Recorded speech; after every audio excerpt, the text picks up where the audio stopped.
Ya tadi kan sudah disampaikan oleh Bapak Presiden ya, bahwa tugas Ini prioritas Yudo Margono usai dilantik jadi Panglima TNI.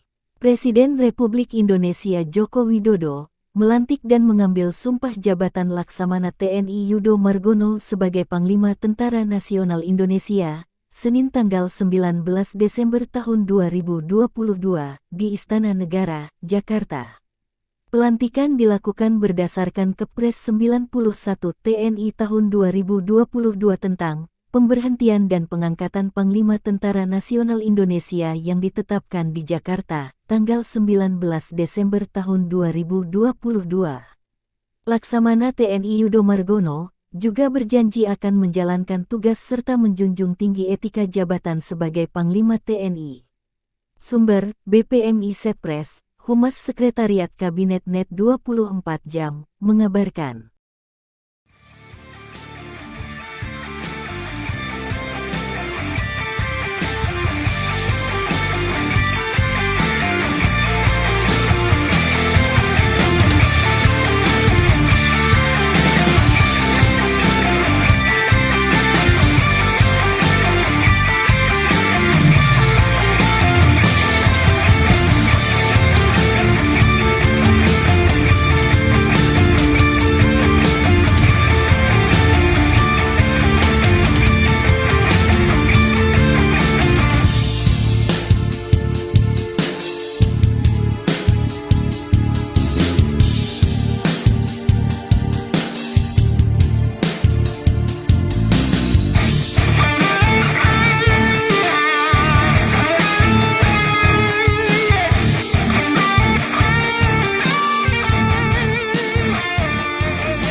Ya tadi baru saja telah kita lantik Laksamana TNI Yudo Margono samping saya sebagai Panglima TNI, dan saya sudah pesan ke Panglima TNI untuk yang pertama menjaga kedaulatan NKRI, yang kedua menjaga persatuan dan persatuan kita. Kemudian juga menjaga, mempertahankan dan meningkatkan kepercayaan masyarakat kepada TNI yang sekarang ini sudah paling tinggi. Kepercayaan harus dijaga terus dengan profesionalisme di tubuh TNI yang terus harus ditingkatkan. Saya rasa itu yang ingin saya sampaikan. Soal pengganti, Pak. Untuk pengganti ke Kostaf Angkatan Lautnya, Pak? Ya, Kapan sih? secepatnya. Sudah.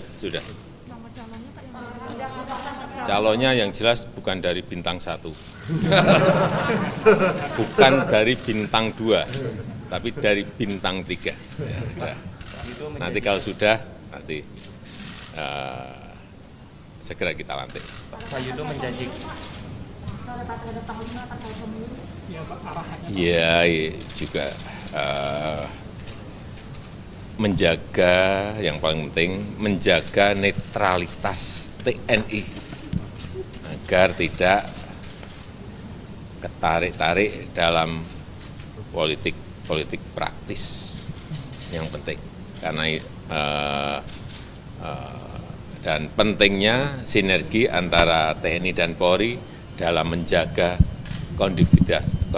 kondusivitas negara kita. Karena ini juga penting, stabilitas politik, stabilitas keamanan itu penting dalam rangka pembangunan negara kita, dalam rangka pertumbuhan ekonomi kita dalam situasi yang tidak pasti karena ketidakpastian global. Pak Yudo menjanjikan pendekatan yang lebih humanis di Papua. Apakah ada perintah khusus untuk mengurangi tentara di Papua, Pak? Saya kira baik, pendekatan humanis baik, pengurangan prajurit TNI di Papua juga baik, tetapi memang harus tegas. Ya tadi kan sudah disampaikan oleh Bapak Presiden ya, bahwa tugas pertama menjaga kedaulatan, menjaga persatuan kesatuan, kemudian menjaga mempertahankan citra TNI yang menjadi kepercayaan masyarakat. Dan tentunya itu akan menjadi prioritas saya. Nah, awal ini nanti kan ada exit briefing nanti dari Panglima TNI Pak Andika yang lama. Nanti tentunya saya akan entry briefing dulu, kita kumpulkan dulu para staf, para kepala staf angkatan, kemudian juga staf Mabes TNI untuk merumuskan itu, baru kita melangkah ke yang kemarin saya sampaikan sesuai dengan program prioritas saya yang 4 itu. Pak, terkait netralitas TNI tadi Tuh, Pak yang kan sudah kita jamin, beliau sudah menyampaikan itu, itu harus menjadi, nanti akan menjadi perhatian saya. Kita dari dulu kan TNI netral kan, ya. Nah itu akan kita bertahan terus, apalagi di tahun politik, tentunya harus menjaga kondisivitas politik maupun situasi yang ada ini. Pak, gimana sih Pak praktiknya menjalankan pendekatan humanis ketika tantangan ancaman dari KKB meningkat? Ini kan bukan tidak bertolak belakang. Ya sih, sekarang ini kan operasinya lebih ditonjolkan operasi teritorial.